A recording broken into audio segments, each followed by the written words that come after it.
kembali dalam kuliah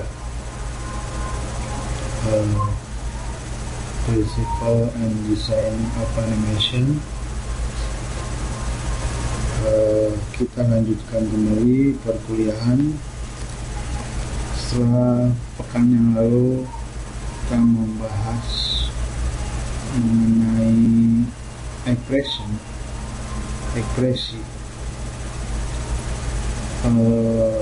dan Anda semua membuat tugas mengenai bagaimana membuat ekspresi dari sebuah karakter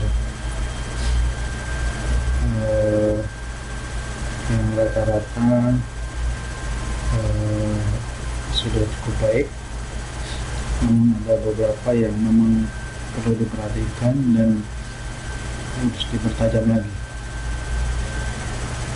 Dalam kuliah lanjutan ini saya mungkin akan memberikan materi untuk memperkaya itu, yaitu untuk memperluas dan membuat lebih hidup lagi animasi. Jadi ada suatu trik dan nasihat. Jadi ini mungkin kalau dalam ilmu kungfu ini adalah 12 jurus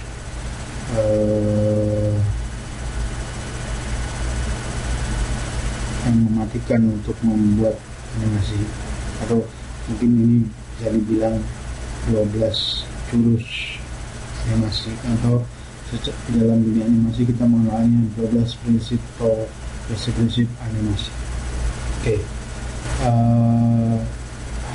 Hari ini kita coba akan bahas dari 12 prinsip animasi. Mungkin kalau dalam kungfu ini 12 jurus yang paling mematikan dalam animasi. Apa saja, sehingga ketika membuat animasi itu membuat tambah lebih hidup, jadi lebih menarik.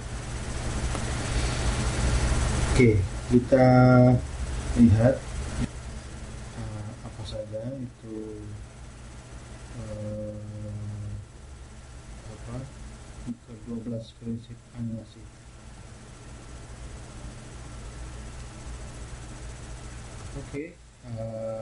Di sini pertama adalah squash and stretch.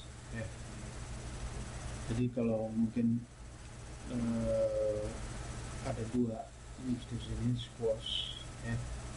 Jadi squash itu kalau di sini saya akan contohkan adalah sebuah bola, atau bolanya akan dalam bahasa Jawa itu penyek, atau tertekan gitu ya. Kemudian sebelum bola itu memantul kembali ke atas, di sini saya contohkan adalah untuk gerakan animasi untuk sebuah bola. Sebelum seperti ini, misalkan bola dia kena permukaan, kemudian mantul ke atas lagi, kemudian bawah lagi, mantul lagi. Jadi misalkan contohnya di sini gambar ini bola karet yang akan mengalami sebuah splash ketika menyentuh tanah. Jadi splash itu agak tertekan, ini splashnya di sini, kemudian stress itu mual, mungkin bahasa Indonesia membawanya maaf, ketika dia pas melayang di udara, swing. Jadi kelenturan menunjukkan tingkat rigiditas suatu objek. Rigid itu dalam artinya keras atau tidaknya sebuah objek. Itu mungkin saya contohkan contohnya bola karet, seperti bola bekel akan mempunyai kelenturan berbeda dengan bola bowling contohnya. Bola bowling kan lebih pejam. ya. Sementara bola bekel itu atau bola tenis misalkan itu lebih tidak pejat, lebih membah ya. Jadi hal penting yang harus dilakukan setiap benda mengalami pelanturan tetap akan mempertahankan volumenya. Maksud saya gini, ini kalau kita lihat volume dari sebuah bola ya, walaupun ini ketika masuk ke tanah itu akan mengalami suatu squash ya, agak tertekan ya, gitu ya. Tapi dia total volume dari bolanya ini tetap, cuma agak meregang, mesinnya agak tertekan. Dan ketika dia memantul lagi ke atas ya, ininya akan mengalami meregang ya, atau stres ya. Tadi tertekan kemudian meregang lagi. Mungkin ini juga sama dengan yang terjadi kalau contoh di otot kita ya, konteks ototnya. Kalau paling gampang dulu otot ya. Kita lihat pada kontraksi otot. Misalkan kalau tangan kita ini tekuk kedua tangan, ini akan kencang otot kita seperti ini. Di sini akan mengalami pembesaran ya, pembesaran otot bicep. Kalau yang sering masuk ke gym atau fitness mungkin tahu ini olahraga, ini otot bicep ya, dia pelenturan lebih besar ya, di bagian tengahnya atau tendonnya di beringsi. Jadi ketika kita sinikan ke bawahkan terus kita tarik, ini mengalami ini berbeda ya, ini berbeda ya, mungkin yang terlihat sini. Itu sebenarnya sama juga dengan prinsip itu. Ini sudah rata ya, mungkin sama dengan bola di sini, bola di sini. Terus kalau kita lihat ini akan mengalami straight and squash. Oke, kita lanjutkan kembali materi mengenai 12 prinsip animasi yang satu prinsip yaitu salah satu pertama squash and scratch. Jadi mungkin ini tidak perlu dihafalkan atau harus berurutan 1 sampai 12, tapi saya coba menjelaskan bahwa ada 12 prinsip yang harus atau bisa kita pakai dalam menganimasi sebuah project animasi kita sehingga animasinya terlihat hidup ya. Jadi sebelumnya mungkin saya sudah tadi jelaskan bahwa squash and scratch ya, mengembang dan mengkerut mungkin bahasa Indonesianya, atau penyek gitu ya. Oke, mungkin saya sebelumnya mencontohkan dengan gambar bola yang memantul.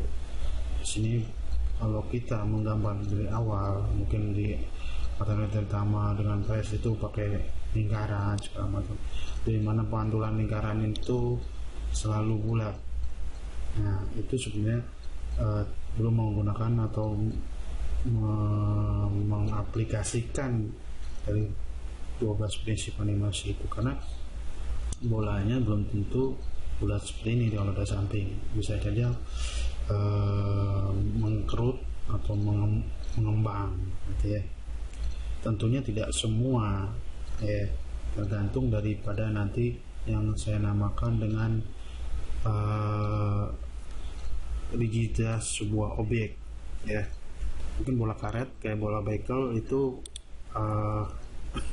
akan beda dibandingkan dengan bola bowling ya.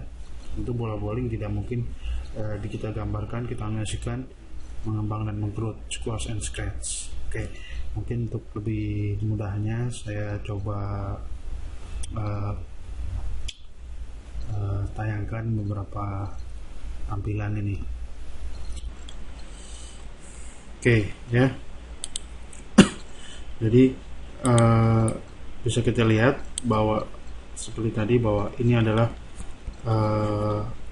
lingkaran atau tampak samping dari sebuah benda seperti bola, ya, baik bola bekel maupun bola basket. Oke, ini jadi sebenarnya bola tidak mesti atau tidak nanti digambarkan selalu bulat, tapi otomatis volume tetap sama. Mungkin ada yang mengembang, ada yang mengkerut. Ini mengkerut, ya. Ini mengembang, ini mengkerut. Nah, mengkerut. Jadi ketika bola mantul atau jatuh, ya, ke lantai atau ke tanah, itu berbeda tingkat dari ini. Kalau bola bowling mungkin tidak seperti ini, tapi ini misalkan taruhlah bola tenis, ya, bola basket, atau suatu plastik yang yang di dalamnya. Nah, ini menunjukkan perbedaan rigiditas kelenturan. Kita bisa praktekkan. Nah, seperti ini akan berbeda dari yang pertama, yang kedua itu berbeda pantulannya, gantung dari rigiditas. Mungkin kalau ada dalamnya ada air, mungkin pantulannya tidak setinggi yang seperti tadi. Kita bisa lihat seperti ini. Ini secara simpelnya. Nanti prinsip bulat ini tidak hanya diterapkan di bola, tapi bisa diterapkan di objek-objek lain. Contohnya, ya, ini mesin terbang bola. Ini soalnya di dalamnya ada airnya, ya, mengandung air, ya, di dalamnya ada airnya. Ini juga mengembang dan mengkerut tadi, ya, soalnya ada airnya. Jadi kalau ini mengkerut, sebelumnya mengembang.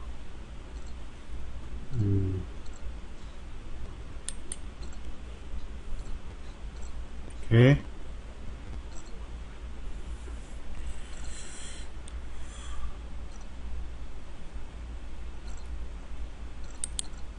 Nah, ini selain ini bisa dimanfaatkan dengan dasar basic lingkaran itu, kita bisa membuat untuk objek lain. Ini muka mulut. Sebenarnya ini juga menggunakan ini mengkerut, kemudian mengembang, mengkerut dan mengembang, ya, mengkerut dan mengembang. Nah, ini mengkerut, mengembang, mengkerut lagi, mengembang, ya. Bisa juga di dalam objek lain. Mungkin ini tidak terlalu ketara, mana mengkerut mana mengembang, ya. Tapi kita coba perjelas. Nah, kita perjelas dengan membatasi ini bahwa ada mengembang dan ada mengkerut di antara pembatasan depan dan belakang ini, ya, seperti itu. Setelah Anda melihat prinsip pertama, scratch and squeeze, ya, mengkerut dan mengembang, selanjutnya ada prinsip yang kedua, ya, yaitu anticipation. Jadi dalam hal ini pada intinya adalah setiap gerakan-gerakan yang ada di animasi itu terdiri dari 3 bagian, ya. Yang mungkin pertama bagian awal, kemudian yang disebut antisipasi, kemudian gerakan itu sendiri, dan gerakan akhir yang kita sebut dengan gerakan penutup atau follow through, ya. Jadi mungkin di gambar ini bisa lihat. Jadi kita lihat di gambar ini, jadi ini gerakan awalnya, antisipasi, ya, gerakan itu sendiri, kemudian gerakan akhir. Mungkin bisa saya umpamakan atau contohkan ketika kita akan meloncat, ya, dengan tentu kalau dalam gerakan animasi itu tidak mungkin meloncat begitu saja, tetapi ada gerakan antisipasinya, yaitu seperti kita misalkan membukukan badan dulu atau ancang-ancang ya, menarik kedua tangan kita ke bawah, kemudian baru meloncat. Itu yang namanya gerak anticipation ya, prinsip anticipation. Pada film animasi 2 dimensi ya, kadang-kadang kita sering melihat tokoh kartunnya atau karakternya itu kadang-kadang menghilang ya. Pas menghilang itu, setelah menghilang ada meninggalkan karakternya itu belum bergerak atau belum lari ya, awalan. Nah ini sebenarnya dari teknik dari antisipasi sendiri. Oke, coba saya perlihatkan.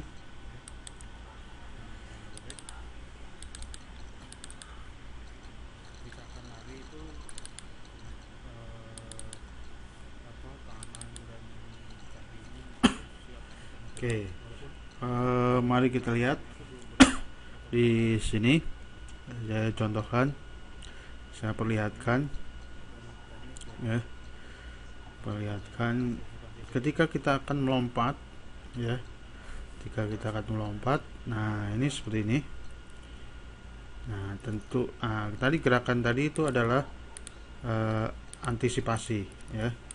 Nah ini antisipasi, jadi tentu tidak langsung tiba-tiba tegak lurus langsung melompat, tetapi dia untuk membungkukkan badan dulu, kemudian baru dia melompat.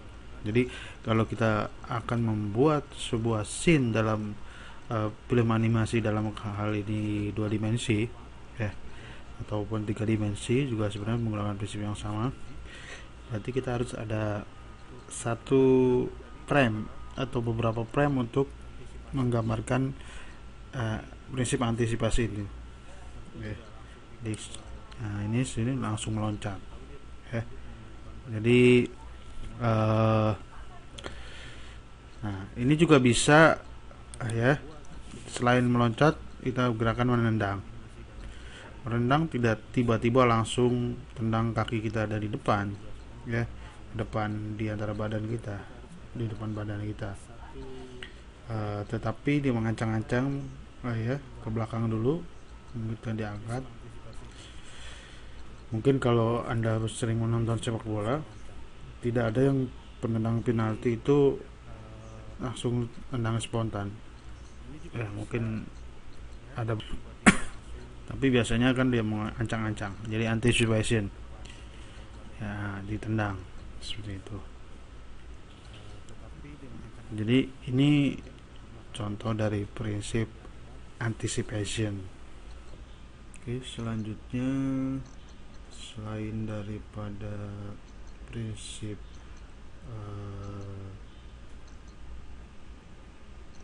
anticipation,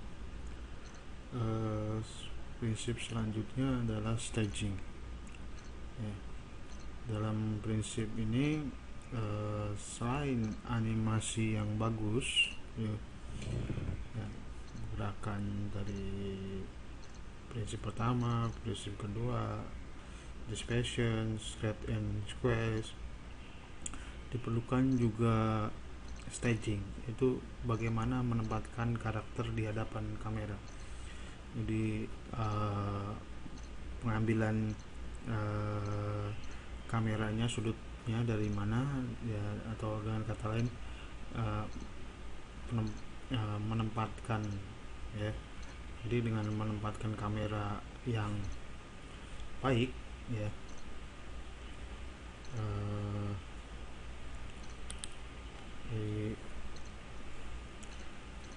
menempatkan kamera dengan baik ya, itu bisa memberikan kesan ya yang tepat. Jadi penempatan kamera atau karakter setiap ya, ini mungkin terkait dengan prinsip sinematografi ya, dan prinsip siluet. Mungkin pada kuliah di semester berikutnya, yaitu kuliah video teknologi, mungkin Anda akan lebih banyak mengeksplor masalah sudut pandang kamera ya, close up, semi close up dan segala macam ya. Cuma di sini saya akan coba singgung sedikit ya. Jadi penempatan kamera memberi kesan berbeda ya. Ya misalkan dengan menempatkan kamera yang lebih rendah ya, sebuah karakter kan terlebih besar atau mungkin kesannya menakutkan atau kesannya angku dan segala macam. Mungkin kalau yang sering nonton film atau sinetron, ini sering kita melihat angle-angle tertentu, misalkan peran-peran protagonis yang sedang tertekan gitu ya, terzolimi, itu ditempatkan mengambil sudut kamera dari atas ya, karena kesannya sedang tertekan. Sementara tokoh-tokoh antagonis yang karakternya sombong dan sebagainya biasanya di shoot dengan kamera dari bawah ke atas. Nah, dalam animasi pun seperti itu. Jadi bagaimana kita melihat view-nya ketika tentu dalam animasi dua dimensi ini kita tidak bermain dengan kamera, tetapi kita bermain dengan view ya, view atau penglihatan dari mana.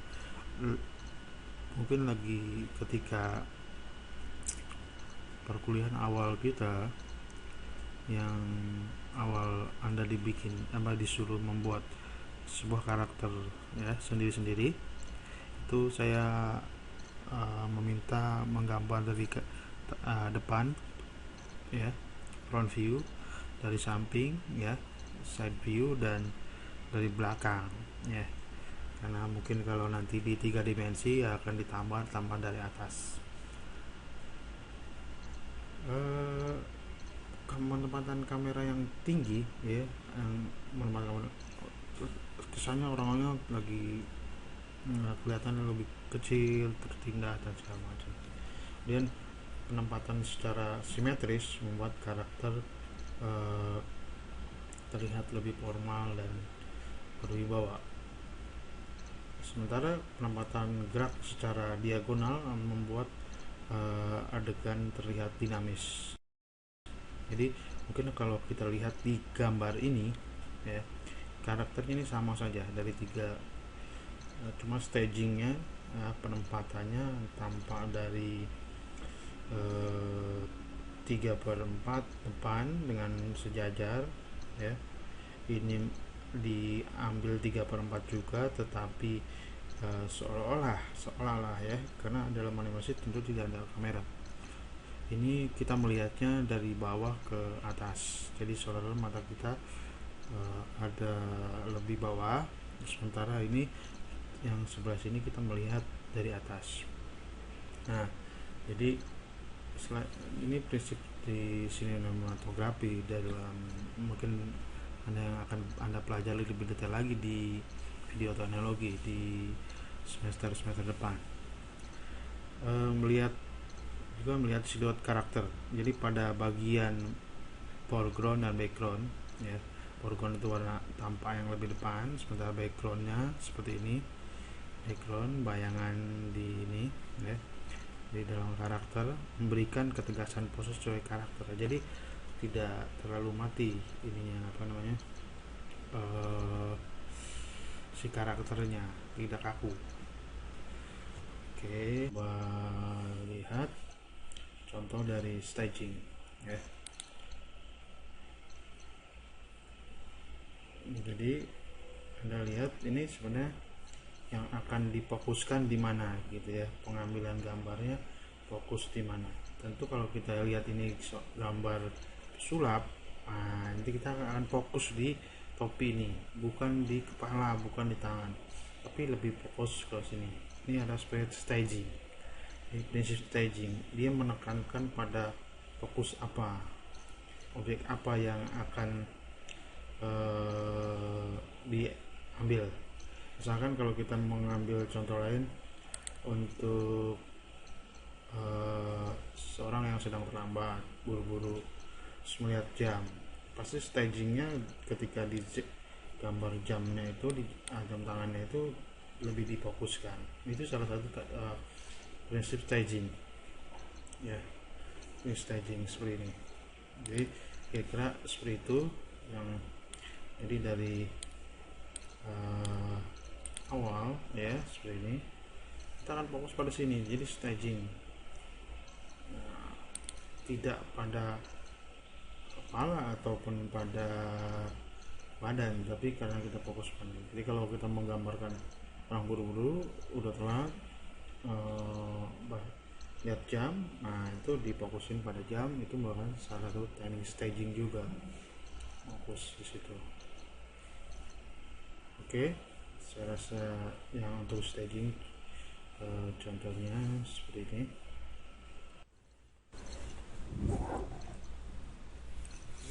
Ini prinsip keempat dalam 12 prinsip animasi adalah straight ahead and pose to pose animation.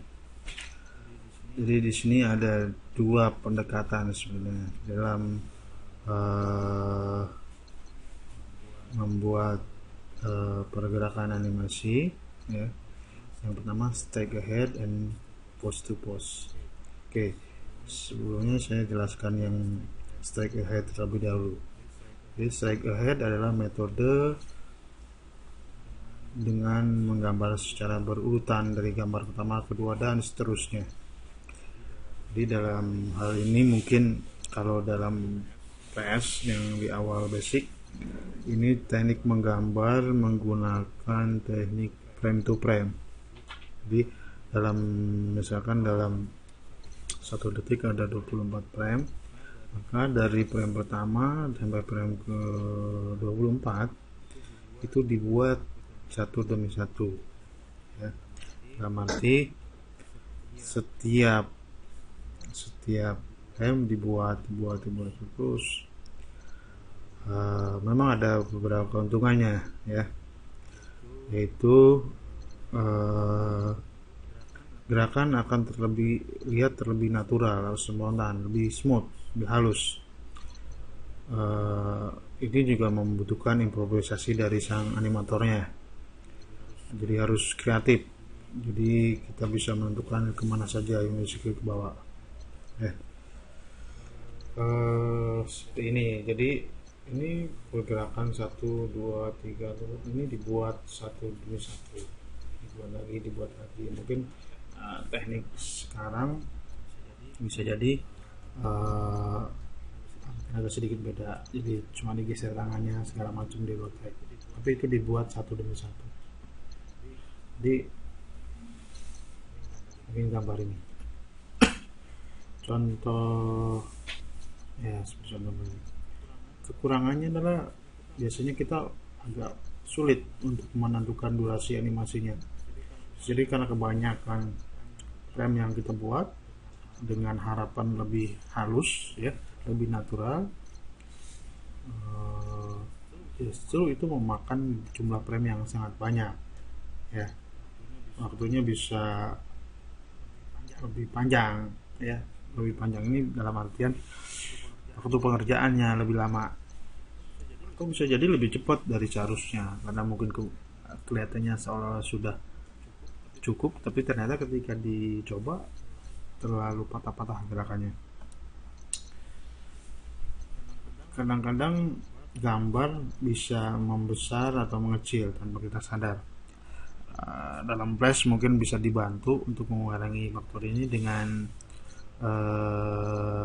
Unite Skin-nya diaktifkan, sehingga frame sebelumnya itu masih ada siluetnya, masih ada garis-garis bayangannya, sehingga kita bisa tahu paling tidak standar kaki yang menginjak ke lantai atau ke tanah itu tidak berbeda.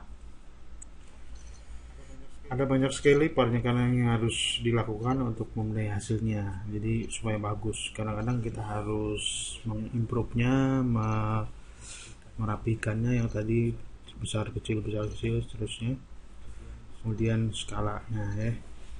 Nah seperti itu. Oke. Yang satunya lagi yaitu post to post animation ya. Post to post animation post to post animation. Jadi dalam post to post animation ini berbeda dengan yang stack and head. Dalam metode post ini segala pergerakan sudah direncanakan, jadi didesain dulu. Kalau ada 24 frame, mungkin frame satunya bagaimana, di tengah-tengahnya 12 bagaimana, dan di terakhir di 24 bagaimana sudah. Nah, kemudian si animator, ya, seorang animatornya itu akan menggerakkan, menyiapkan gerakan, hanya menyiapkan atau membuat gerakan utamanya ya, atau key pose. Nah, kalau dalam softwarenya berarti jika dalam bentuk satu frame berarti keyframe ya. Mungkin Anda udah kenal keyframe, yaitu di Adobe Flash. Kemudian lanjutkan dengan detail gerakan di antara keyframe tersebut, atau yang istilahnya disebut dengan in between ya, pada masing-masing key pose itu.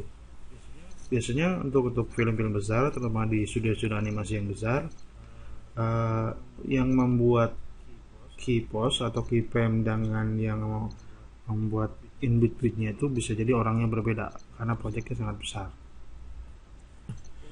Keuntungan daripada post to post ya, segalanya jelas. Jadi frame berapa, di tengahnya bagaimana, akhirnya bagaimana. Jadi mungkin ini planningnya lebih detail, lebih terencana. Kalau yang saya ahead mengandalkan kreativitas saja. Kemudian tujuan dari scene ya, jadi dalam animasi ini kita membuatnya berdasarkan storyboard ya, di mana storyboard berdasarkan scene-scene yang ada. Di satu scene itu berapa durasinya, itu hitungan. Segala sesuatu teratur ya, right thing happen at the time, the right time in the right place. Jadi segala sesuatu pada saat yang tepat dan tempat yang tepat, sehingga ini sangat memudahkan untuk menentukan durasi setiap scene-nya. Mudah sekali untuk dikerjakan oleh orang banyak. Jadi kalau orang banyak, hingga tadi bisa diatur bagiannya ya. Kekurangannya, gerakan yang akan terlihat menjadi kaku dan tidak natural. Mungkin Anda bisa dilihat di sini, ini keyframe atau key pose awal, key pose di tengahnya ya, mungkin tidak terlalu harus dua, karena tidak mungkin satu langsung kedua. Kalau ini 12, ini 24. Jadi kita hanya membuat key pose-nya aja 3 ya, key pose-nya aja seperti ini. Proyek jalan, mungkin kita tidak membuat yang di tengah ini, kita hanya membuat yang di sini, kemudian ininya dibikin oleh komputerisasi jadi in between. Tapi ketika membungkuk, ini kita harus bikin key pose lagi. Yang paling simpel mungkin seperti ini. Ini adalah pose awal, ini pose akhirnya ya. Nah, ini gambar ini berarti di in between. Jadi memang kekurangannya mungkin akan terlihat kaku dan tidak natural, terutama untuk gerakan-gerakan yang tidak linear ya. Kalau berjalan atau hanya bola menggelinding itu linear, atau sebuah balok yang ditarik atau diseret itu juga linear. Tetapi misalkan gerakan-gerakan manusia meloncat, langsung berguling, langsung terduduk, jadi kan tidak mungkin bisa dibikin dengan post to post, terlalu banyak juga keyframe-nya. Oke, coba saya contohkan. Oke, kita lihat ini adalah strike ahead, jadi dibikin satu-satu. Jadi permasalahannya itu terlalu banyak kita membuat seperti ini, walaupun mungkin sekarang dengan teknologi komputer ini bisa di copy, di rotate sedikit kanannya, karena kemudian kita harus samakan ini Nah, sementara untuk post to post ya, post to post ya, kita lihat. Nah, post to post tidak serapat ketika kita membuat track ahead seperti ini adalah in between ya, sementara dari sini ke sini, dari sini ke sini yang prime saja, ini tinggal dibikin in betweennya. Tentu ini memungkinkan dengan teknologi komputer ya, komputer grafis sekarang. Nah, sehingga sama dengan stack ahead hasilnya.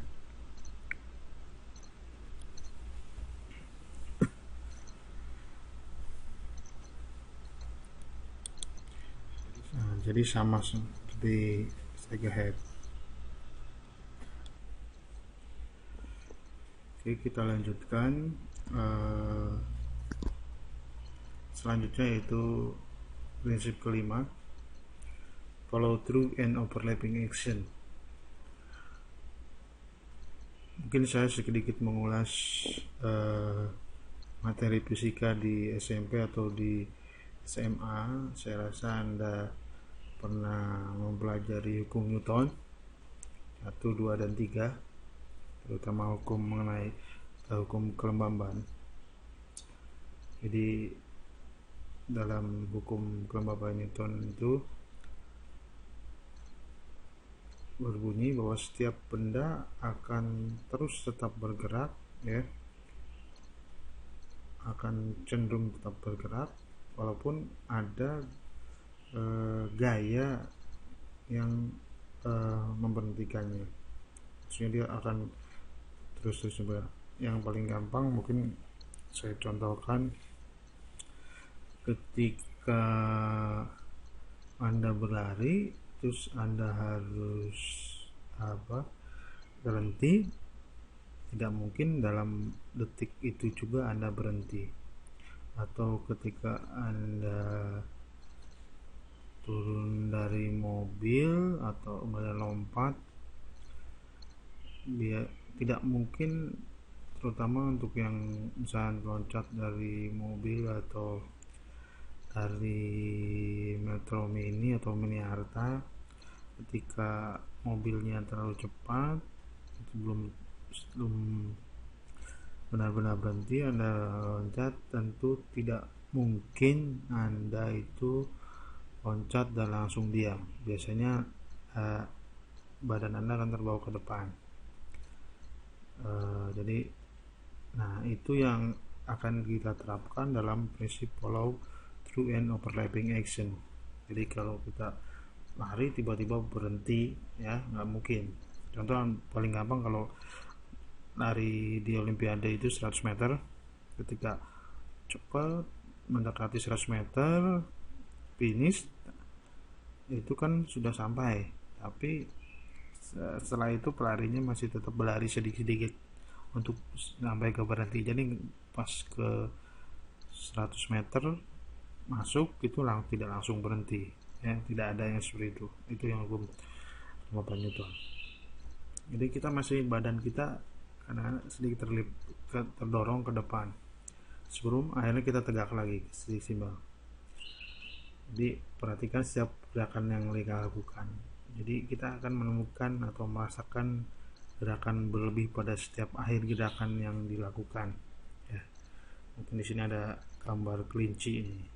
Kelinci dia loncat, jatuh, kakinya menempel ke tanah, terus tidak langsung seperti ini loncat langsung bisa tegak gitu. Dia akan cenderung membungkuk ke depan, terdorong sedikit, kemudian dia akan tegak lagi. Jadi seperti ini. Nah, ini yang disebut dengan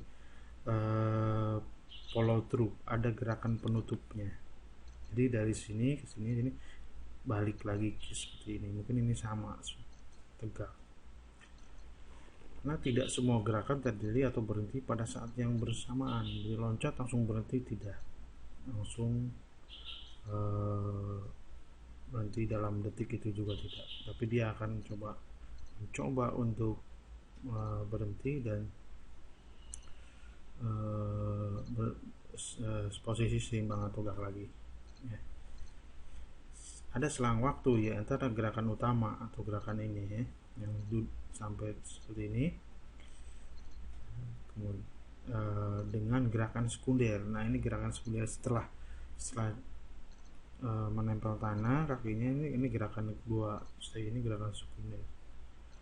Nah jadi selang antara waktu gerakan utama dan sekunder itu yang kita namakan dengan overlapping action. Jadi gerakan-gerakan selalu overlap seperti ini. Biasanya gerakan sekunder akan mengalami perbedaan waktu gerak ya, contohnya seperti itu. Misalkan sini contoh saya bisa contohkan kelinci ini,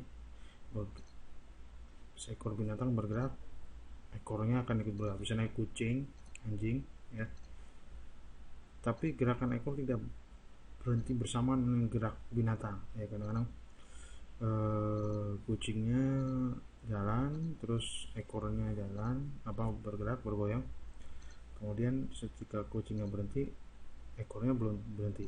Nah itu seperti itu. Nah ini contoh seperti kelinci ini meloncat, tidak langsung tegak seperti ini, tapi dia sebenarnya akan membungkuk ya, badannya sebelum ke posisi keseimbangan. Nah yang keempat ini posisi keseimbangan. Ini pun ini sama dilakukan oleh manusia. Oke. Oke, ini contoh untuk follow through.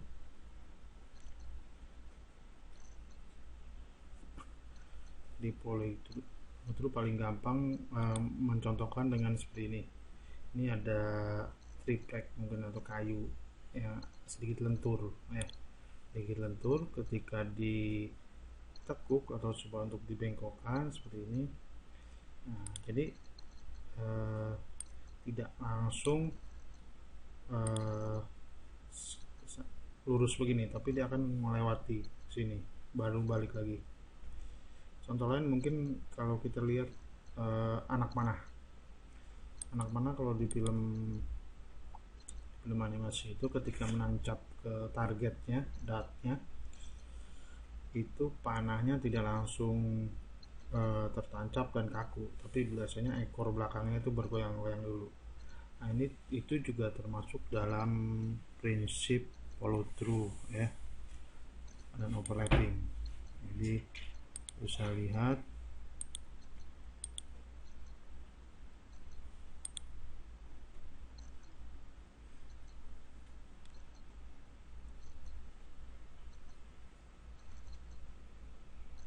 oke, itu contohnya. Selanjutnya prinsip ke-6 yaitu easy in and easy out, atau ada juga yang menyebutkan dengan pad in, pad out dan segala macam. Jadi prinsip ke-6 ini easy in and easy out ya,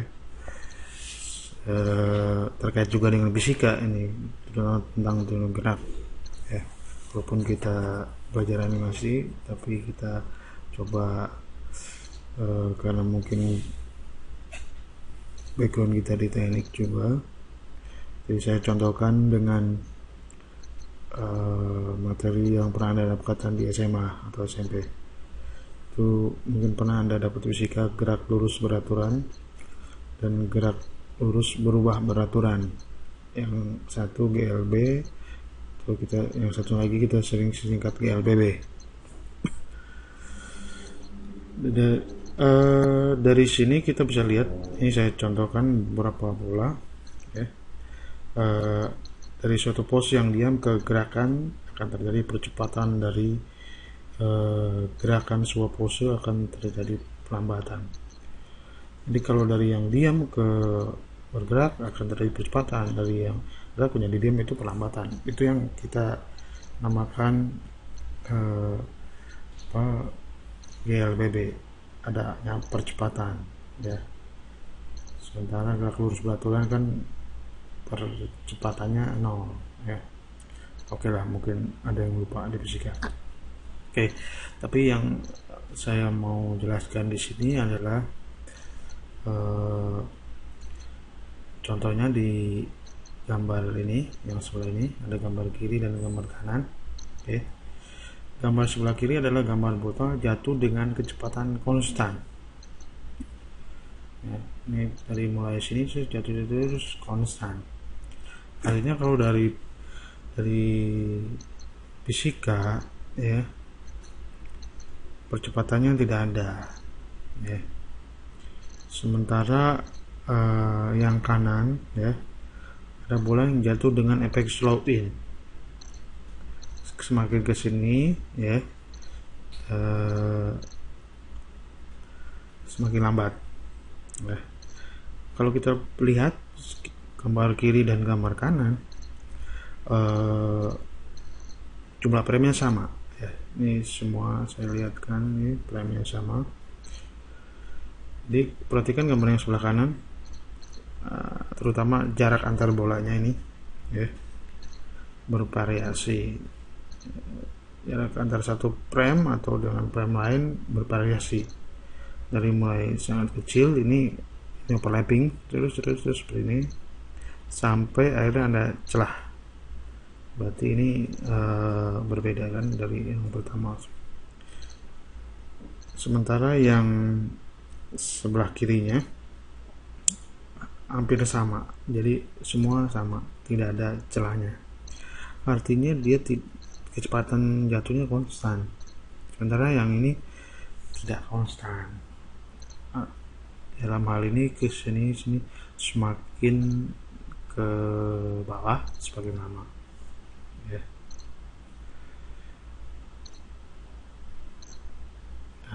Ya inilah kita bisa memiliki bahwa bola ini sedang jatuh dan bergerak semakin cepat. Ya, kalau kita bicara fisika, berarti yang ini gerak lurus beraturan, yang ini gerak lurus berubah beraturan, karena kecepatannya berbeda di tiap time-nya atau di tiap frame kalau di animasi. Atau saya bawa ke fisika sedikit, dimana kecepatan awalnya sama, pasti di sini sama, yaitu 0. Kemudian waktunya juga sama, dalam hal ini gambar dalam frame. Jaraknya juga sama, ketinggiannya juga sama, ya. Jarak S-nya, T-nya kita ukur T. Tapi di sini yang berbeda.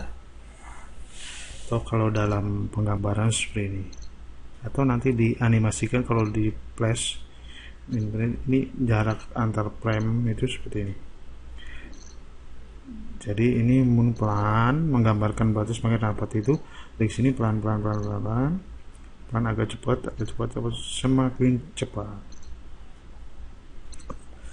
seperti ini. Jadi slow in, pelan, cepat. Nah, ketika dia akan berhenti mulai pelan. Ini prinsip easy in dan easy out. Oke, saya contohkan lagi gambar videonya. Oke, ini gambarnya bola lagi seperti gambar awal, ya. Oke, pertama easy in.